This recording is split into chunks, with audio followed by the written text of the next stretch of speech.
बिस्मिल्लाहिर्रहमानिर्रहीम। अस्सलामु अलैकुम students and welcome to my channel easy math.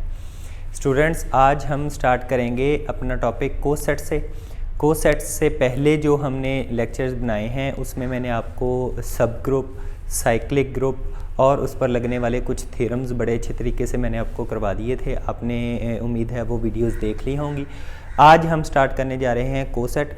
Coset के बाद हम आपको बताएंगे कि लेफ़्ट कोसेट क्या होता है, राइट कोसेट क्या होता है, और उससे रिलेटेड एक लैग्रांज थ्योरम के बाद हम स्टार्ट कर देंगे क्वेश्चन स्टार्ट करेंगे। उसमें आपकी प्रैक्टिस हो जाएगी कि क्वेश्चंस सब ग्रुप के रिलेटेड कैसे आएंगे, साइक्लिक ग्रुप के रिलेटेड कैसे आएंगे, कोसेट्स के रिलेटेड कैसे आएंगे। सारे क्वेश्चंस मैं आपको सॉल्व करके दूंगा। तो ये सारी वीडियोस देखिए, पूरी की पूरी वीडियोस देखिए ताकि आपको अच्छे से समझ आए।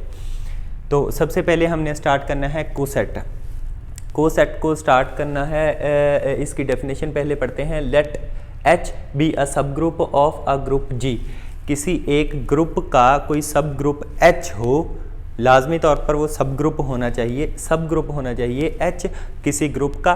तो उसका लेफ़्ट कोसेट या राइट कोसेट कैसे निकालते हैं वो मैं आपको बताता हूँ। देन एक एलिमेंट G में से ले लें, A belongs to G, then the set, उस एलिमेंट को उस H सब सेट के लेफ़्ट साइड पे मल्टीप्लाई करवा दें H के हर एलिमेंट के साथ। A H कैपिटल इधर है तो इसका सेट क्या बनेगा, A H स्मॉल, और H कहाँ में से हैं, H हैं H में से जो कि हमने सब ग्रुप लिया है G का। तो इसको कहते हैं is called the left coset of H in G, जो कि A से जनरेट हुआ है। इसी तरह जितने भी एलिमेंट G के हैं, G के अगर 4 एलिमेंट हैं, 5 एलिमेंट हैं, तो 4-5 के साथ हम लेफ़्ट कोसेट बना सकते हैं। इसी तरह सिमिलरली अगर हमने राइट साइड से उसको मल्टीप्लाई किया है तो उसके हर एलिमेंट को राइट साइड से H के हर एलिमेंट को उस A एलिमेंट के साथ मल्टीप्लाई करने से जो सेट हमें हासिल होगा उसको बोलते हैं is called right coset of H in G।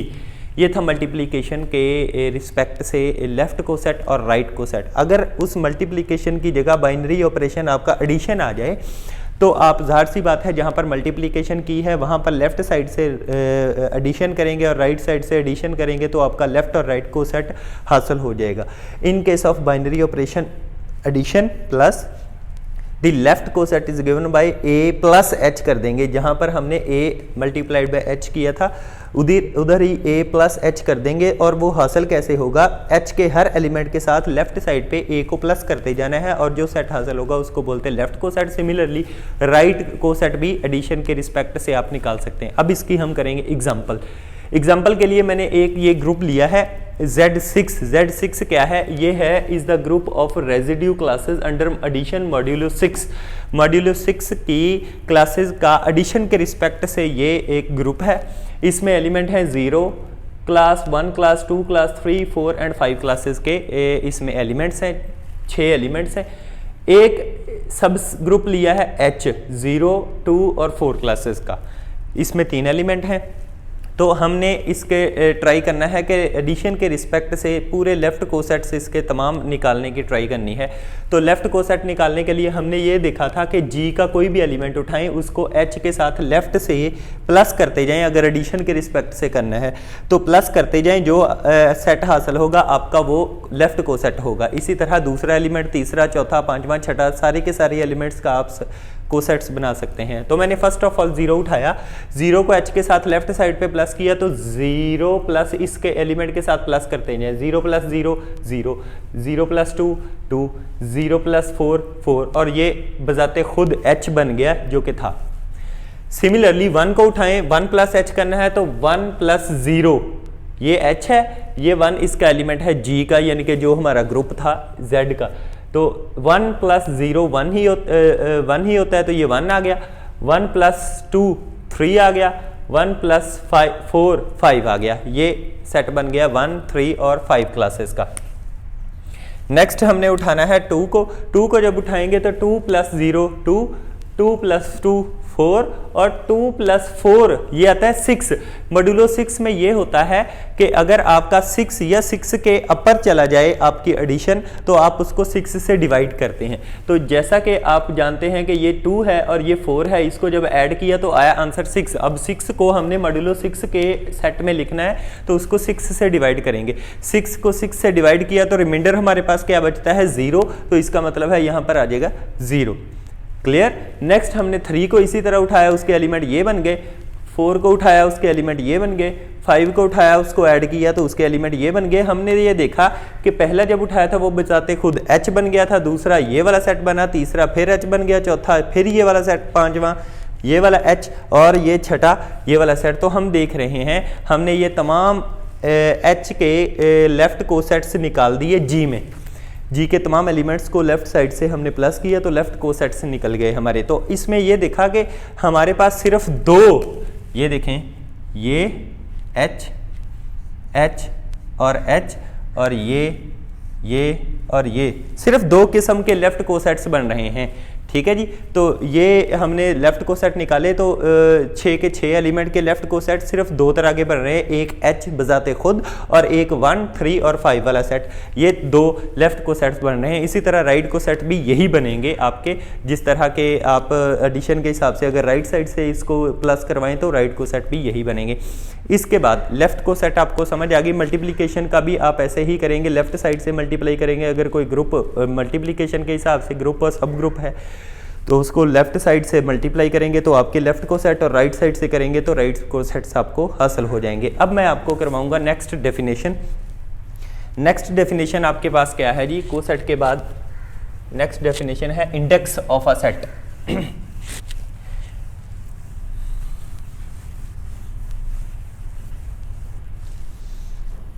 Index of a set की जो डेफिनेशन है वो ऐसे है,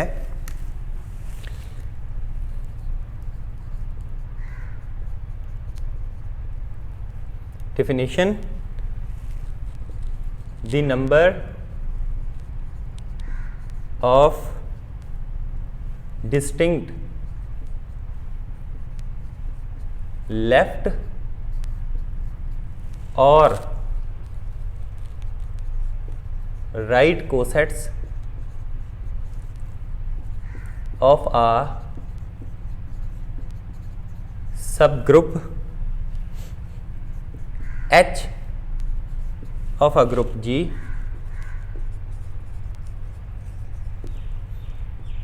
is called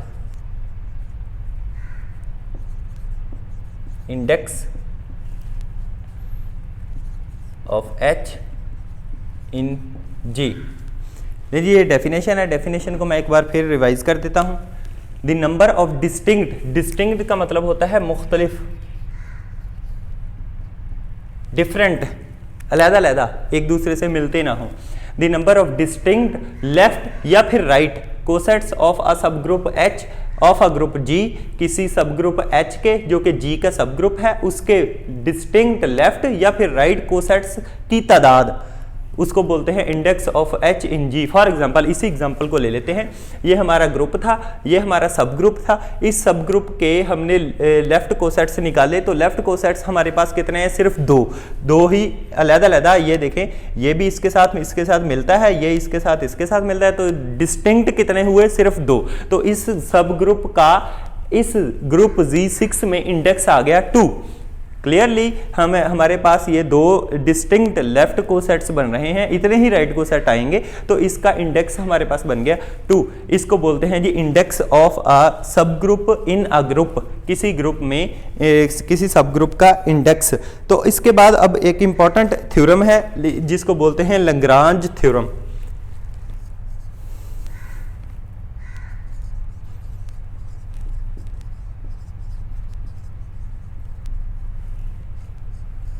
Lagrange theorem. Lagrange theorem में क्या कहता था वो? उसमें है कि both the order and the index of a subgroup H of G जी किसी ग्रुप का सब ग्रुप H है, इज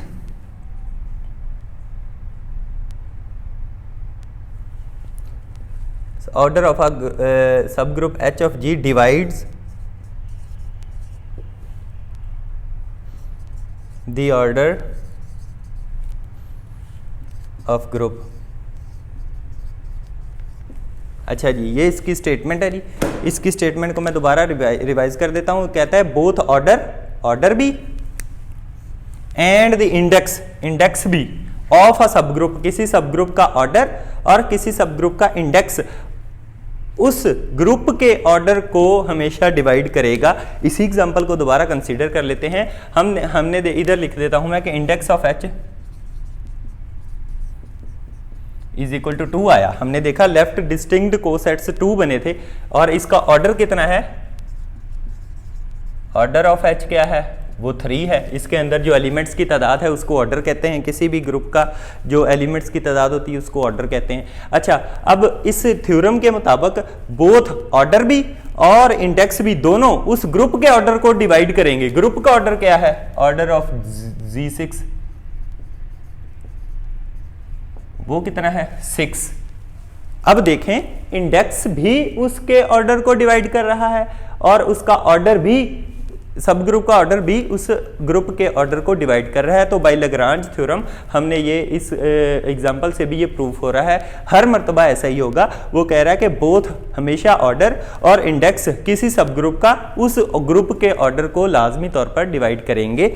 ये था जी लाग्रांज थ्योरम। इसका इस्तेमाल आगे बहुत वाइडली होने वाला है, तो इसको आपने अपने जहन में रखना है। तो इंशाल्लाह नेक्स्ट हम क्वेश्चंस को स्टार्ट करते हैं।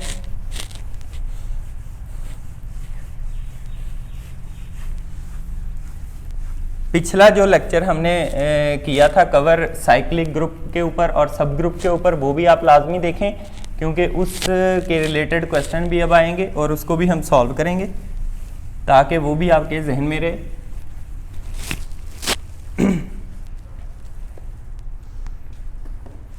चलें जी, नेक्स्ट स्टार्ट करते हैं जी। Question number 1,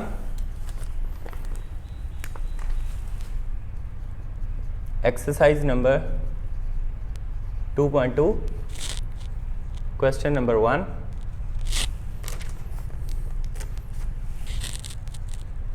give an example of an abelian group which is not cyclic। Question में वो क्या कह रहा है, क्वेश्चन में कह रहा है give an example of an abelian group which is not cyclic. एक ऐसे ग्रुप की एग्जाम्पल दें जो कि abelian हो लेकिन साइक्लिक ना हो। तो उसके लिए हम क्या करते हैं, हम एक एग्जाम्पल लेते हैं। सोल्यूशन इसका स्टार्ट करता हूँ मैं जी। we know that Q जो कि रैशनल नंबर का सेट होता है with respect to addition is an abelian group. ये हमें पहले से पता है कि Q जो कि रैशनल नंबर का सेट होता है, ये Q क्या है, ये रैशनल नंबर्स हैं।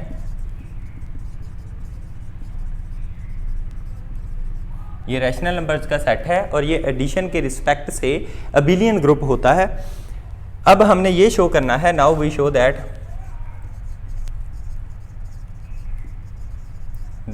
Q with respect to addition is not cyclic. ये साइक्लिक नहीं है। ऑन कॉन्ट्रारी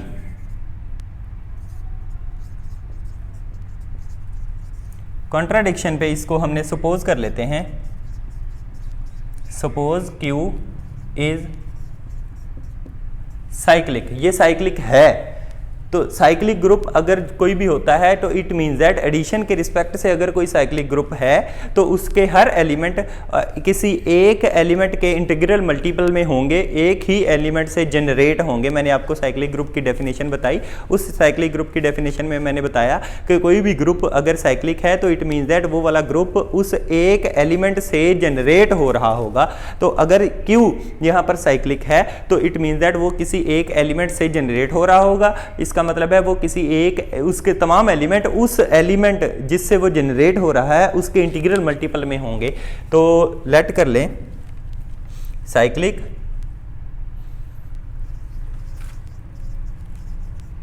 जनरेटेड बाय ए कहां से है? Q में से। ए जनरेटेड बाय ए में से वो जनरेट हो रहा है। This implies every element will be integral multiple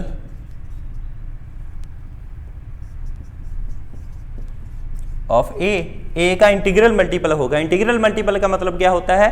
A के साथ इंटीजर्स को मल्टीप्लाई करना है। A 2A होगा, 5A होगा, 10A होगा, -10A होगा, 11A होगा, 240A होगा। मतलब इंटीजर्स के साथ A को मल्टीप्लाई कर दें तो उसको बोलते हैं इंटीग्रल मल्टीपल। तो इंटीग्रल मल्टीपल में होगा, उसके हर एलिमेंट इंटीग्रल मल्टीपल के में होगा। इंटीजर्स के अलावा अगर किसी और से मल्टीप्लाई करवा के Q के एलिमेंट बनते हैं तो इट मीन्स दैट वो इंटीग्रल मल्टीपल नहीं है। अब we know that now Q के एलिमेंट किस तरह के हो सकते हैं? Now 1/2A belong to Q। अब 1/2A जो है, A कुछ भी हो उसको 1/2 से मल्टीप्लाई करवाएं तो Q में तो इसी तरह के फ्रैक्शन वाले एलिमेंट्स होते हैं ना, कि बटे वाली शक्ल के P/Q वाली शक्ल के एलिमेंट्स होते हैं। तो इट मीन्स दैट A को 1/2 से मल्टीप्लाई करवाएं तो वो Q में से ही आएगा, जाहिर सी बात है। But 1/2A is not integral multiple of A का इंटीग्रल मल्टीपल थोड़ी ना है ये, इंटीजर्स थोड़ी ना है, इंटीजर नहीं है ये 1/2। इट मीन्स दैट के 1/2A is not an integral multiple of A। This implies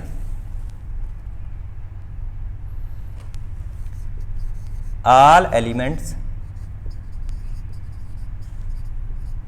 of Q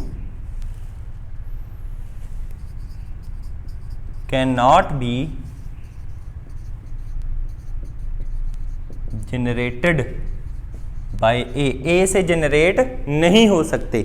it means that A से तो जनरेट वही होगा अगर कोई इंटीग्रल मल्टीपल ऑफ A में हो। तो ये वाला एक एलिमेंट हमने फॉर एग्जांपल के तौर पर ले लिया, एग्जांपल हमने देखी कि 1/2A is the not integral multiple of A। It means that के तमाम एलिमेंट Q के वो A से जनरेट नहीं हो रहे। This implies Q is not cyclic.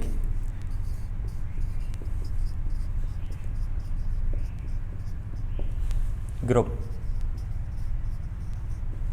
Q जो है वो साइक्लिक ग्रुप नहीं है। इससे ये प्रूफ होता है कि Q एक साइक्लिक ग्रुप नहीं है। ठीक है जी, नेक्स्ट क्वेश्चन की तरफ चलते हैं जी। Question number 2, explain why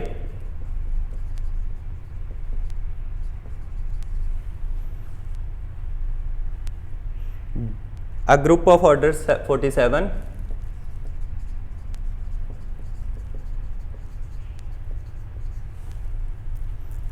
cannot have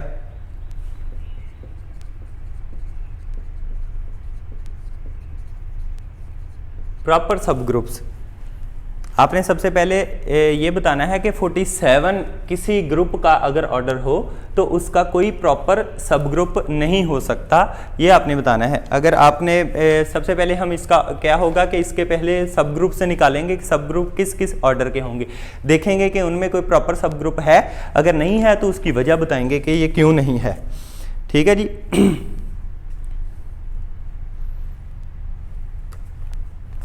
solution,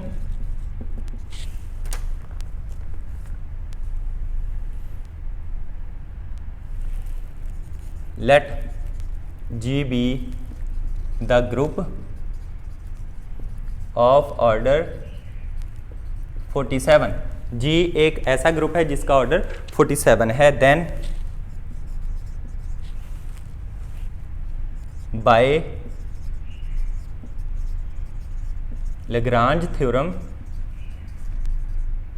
Lagrange theorem ने क्या कहा था? लैग्रांज थ्योरम ने कहा था कि इसका जो सब ग्रुप होते हैं उसका ऑर्डर जो है वो ग्रुप के ऑर्डर को डिवाइड करता है, यानी कि सब ग्रुप का जो ऑर्डर होता है वो ग्रुप का डिवाइजर होता है।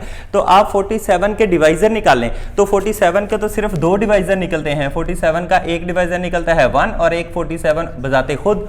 तो इट मीन दैट इसके 2 ही सब ग्रुप हो सकते हैं जिसके में एक का ऑर्डर 1 होगा और एक का ऑर्डर 47 होगा। तो ये इसके 2 ऑर्डर निकलते हैं by Lagrange theorem. H is equal to, जिसका ऑर्डर एक होगा उसमें सिर्फ एक एलिमेंट होगा जो कि आइडेंटिटी होगा, और दूसरा H is equal to G itself होगा, क्योंकि जिसका ऑर्डर 47 होगा वो तो खुद बजाते खुद G ही आ गया। तो इट मीन्स दैट ये भी एक प्रॉपर सब ग्रुप नहीं है।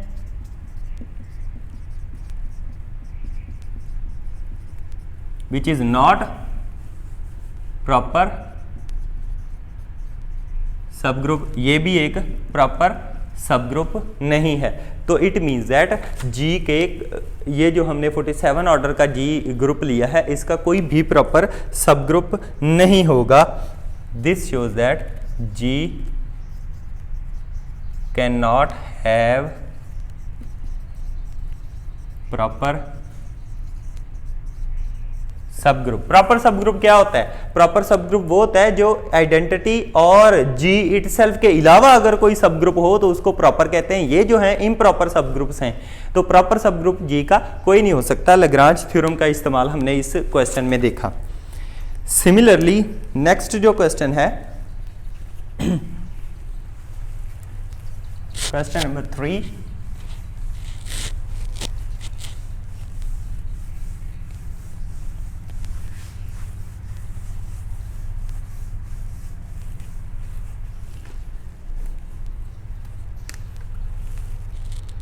Question number 3, let G be a group of order 89, उसका ऑर्डर 89 है। Can G have subgroup?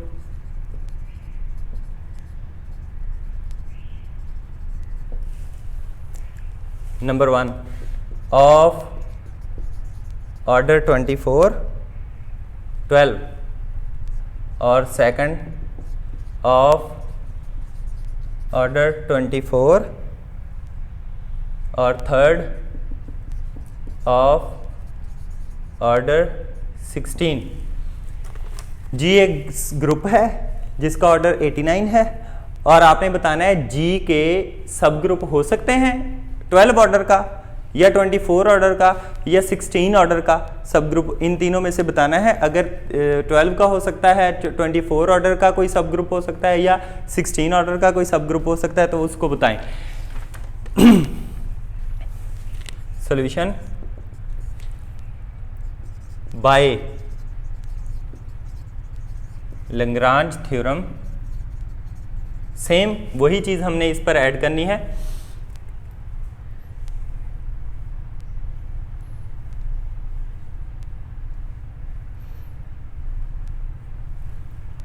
If Lagrange theorem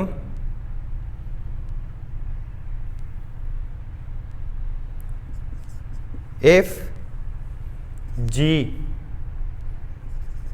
has a finite G has a subgroup,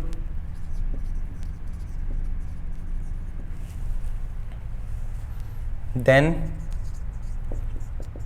its order must divide 89।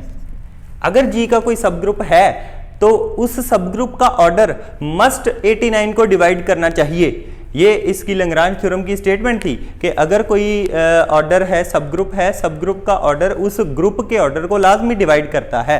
तो it mean that अगर कोई जी का सब group है तो उस सब ग्रुप को 89 यानी कि इस ग्रुप के ऑर्डर को डिवाइड करना चाहिए। लेकिन जो उसने पूछा है कि बताएं इस जी जो कि 89 ऑर्डर का है, इसका सब ग्रुप 12 ऑर्डर का हो सकता है, 24 ऑर्डर का हो सकता है, 16 ऑर्डर का हो सकता है। तो ये तीनों ही नहीं हो सकते क्योंकि ये तीनों ही 89 को डिवाइड नहीं करते, ना 12 करता है, ना 24 करता है, ना 16 करता है 89 को डिवाइड। तो it means that since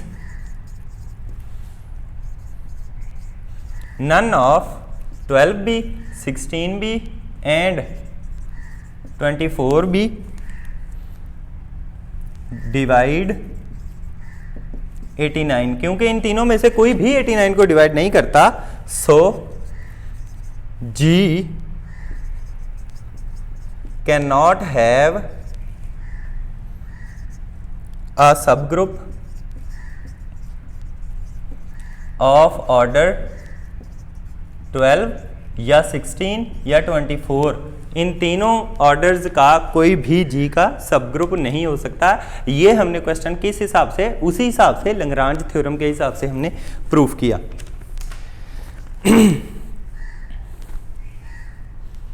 next question की तरफ चलते हैं जी।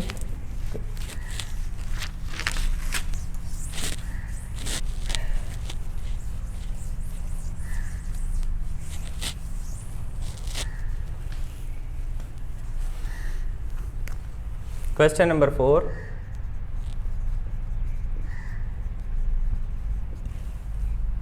Show that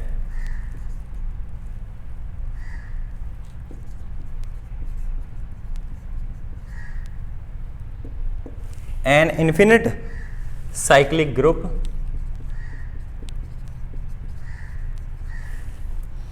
has exactly two distinct generators। अच्छा जी, इस क्वेश्चन में क्या है, उसने कौन सा ग्रुप लिया है, इन्फिनिट साइक्लिक ग्रुप लिया है। वो कह रहा है हमेशा इन्फिनिट साइक्लिक ग्रुप जो होता है उसके हमेशा दो डिस्टिंक्ट मुख्तलिफ जनरेटर्स होते हैं। ये हमने प्रूव करना है कि दो जनरेटर्स होते हैं और वो दोनों डिफरेंट होते हैं।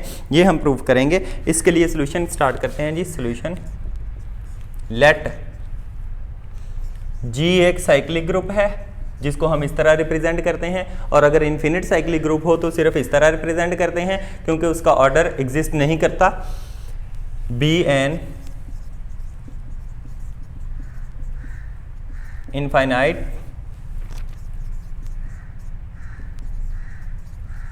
Cyclic group. दिस इंप्लाइज, क्योंकि ये इनफाइनाइट है, this implies order of A को इस तरह ओ ब्रैकेट में A, order of A does not exist. वो एग्जिस्ट करता ही नहीं है, ऑर्डर ऑफ ए एग्जिस्ट नहीं करता क्योंकि जी एक इन्फिनिट साइक्लिक ग्रुप है। अब हमने कंसीडर कर लेना है, कंसीडर एक्स कोई भी एलिमेंट है जी में से, कोई एक एलिमेंट हमने जी में से एक्स ले लिया। तो अगर x एक g में से एलिमेंट है तो x कैसे बना होगा, a की किसी पावर के साथ बना होगा, क्योंकि g के जितने भी एलिमेंट हैं वो a से जनरेट हो रहे हैं। साइक्लिक ग्रुप की डेफिनेशन के मुताबिक g के जितने भी एलिमेंट हैं वो a की किसी पावर में होंगे। तो a raise to power n ले लिया और n क्या है, वो एक इंटीजर है। नाउ एक एलिमेंट हमने लिया g में से, क्योंकि x a की पावर n के इक्वल है तो मैं इसको ऐसे लिख सकता हूं, a raise to power minus n raise to power minus 1, या इसको मैं ऐसे भी लिख सकता हूं, a raise to power minus 1 raise to power minus n।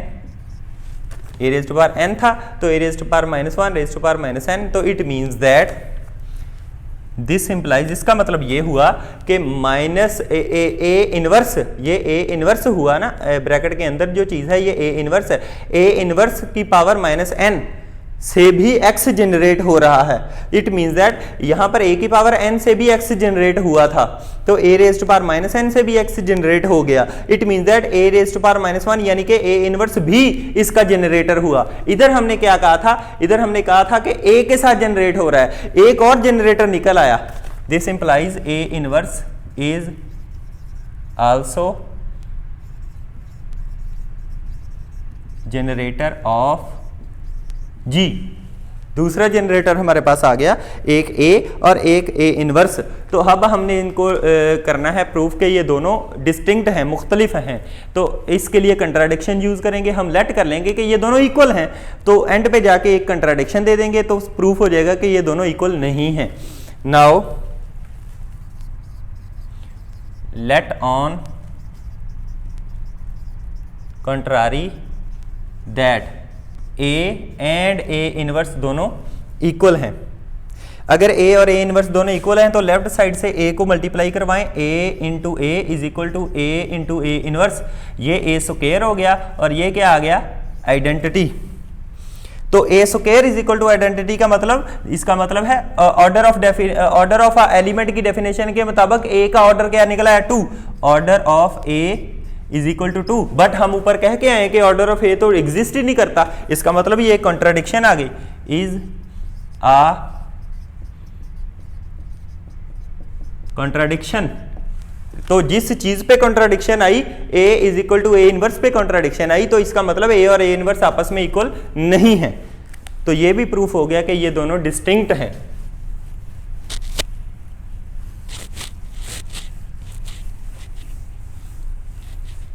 ये दोनों डिस्टिंक्ट प्रूफ हो गए। दिस इंप्लाइज ए और ए इनवर्स आपस में इक्वल नहीं है और ये दोनों ही इसके जनरेटर हैं और वो दोनों आपस में इक्वल नहीं है। यही प्रूफ करना था कि infinite cyclic group has exactly 2 distinct generators, दो जनरेटर प्रूफ किए। ए पहले से जनरेटर लेट कर लिया, ए इनवर्स एक और जनरेटर आ गया और उसके बाद इन दोनों को इक्वल जो डिस्टिंक्ट प्रूफ कर दिया। तो हमारा ये प्रूफ हो गया कि इन्फिनिट साइक्लिक ग्रुप के हमेशा एग्जैक्टली 2 डिस्टिंक्ट जनरेटर्स होते हैं। नेक्स्ट क्वेश्चन की तरफ चलते हैं जी। क्वेश्चन नंबर जो 5 है ये सेम फर्स्ट क्वेश्चन की तरह है, ये नहीं मैं कर रहा, इसमें भी वही पूछा हुआ है कि Q जो है वो रैशनल ग्रुप जो होता है वो साइक्लिक क्यों नहीं होता। तो वो फर्स्ट क्वेश्चन की तरह है, वो अपने देख लेना है। क्वेश्चन नंबर 6 की तरफ चलते हैं, सब ग्रुप का जो है वो question.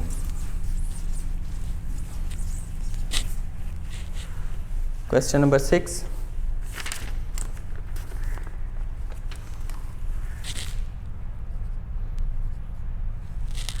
let G be a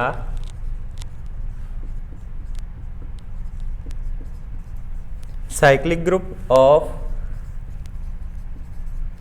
order 24। ये लाजमी याद रखना है कि G का जो ऑर्डर है वो G सबसे पहले याद रखें कि साइक्लिक ग्रुप है, उसके बाद आपने याद रखना है कि G का ऑर्डर जो है वो 24 है।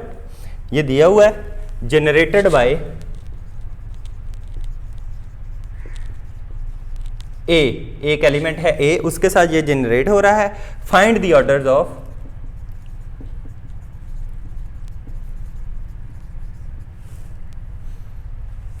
द एलिमेंट्स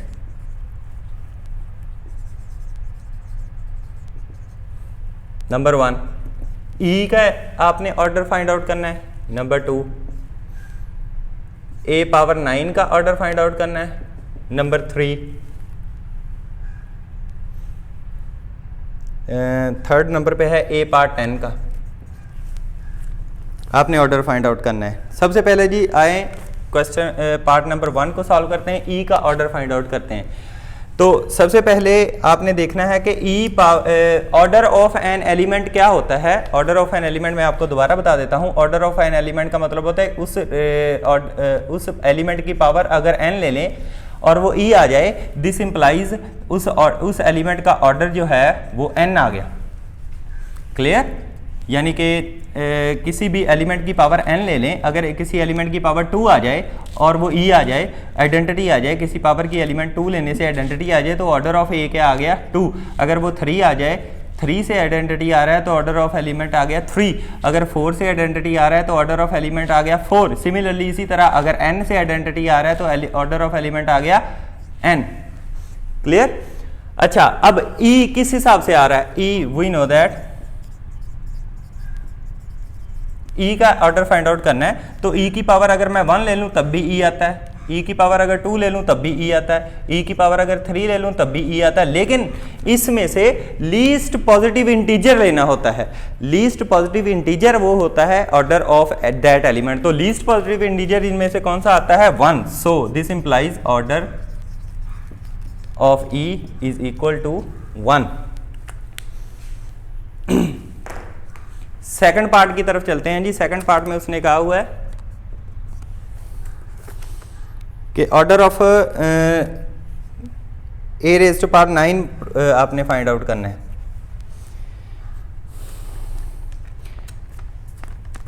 अब हमें पता है कि जी का जो ऑर्डर है वो 24 है। We know that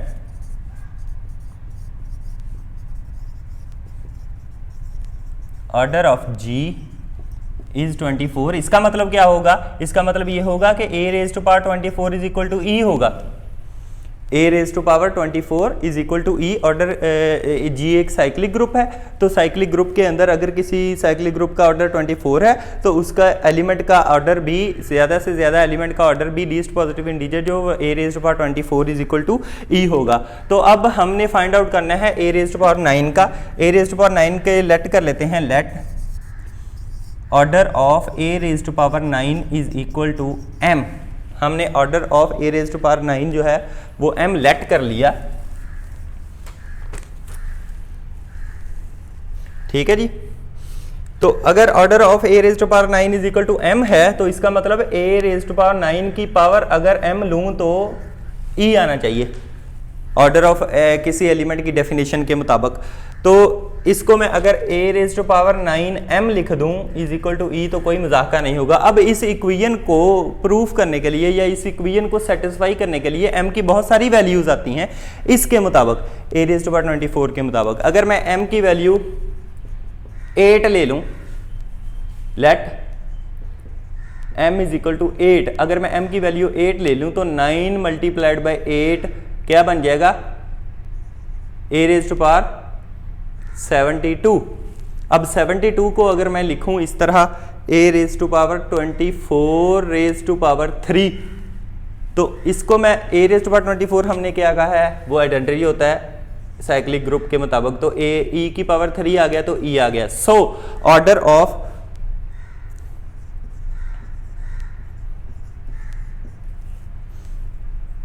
a raise to order of a raise to power 9 is equal to क्या आ गया?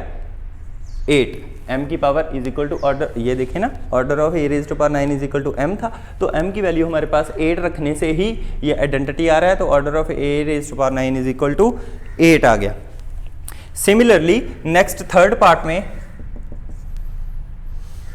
लेट कर लें order of a raise to power 10 is equal to n है। इसके मुताबिक क्या बनता है कि a raise to power 10 raise to power n is equal to identity आना चाहिए। तो a raise to power 10n is equal to identity आना चाहिए। यहां पर अगर मैं पुट कर दूं n इज इक्वल टू 12 तो ये क्या बन जाएगा? a raise to power 10 multiplied by 12 is equal to a raise to power 120। और इसको मैं लिख सकता हूं a raise to power 24 raise to power 5 और ये e रेज टू पावर 5 या फिर e। It means that n is equal to 12। Order of a10 वो कितना आ रहा है? 12। इधर ऑर्डर ऑफ 9 e 8 आया था और इधर ऑर्डर ऑफ e वो 1 आया था।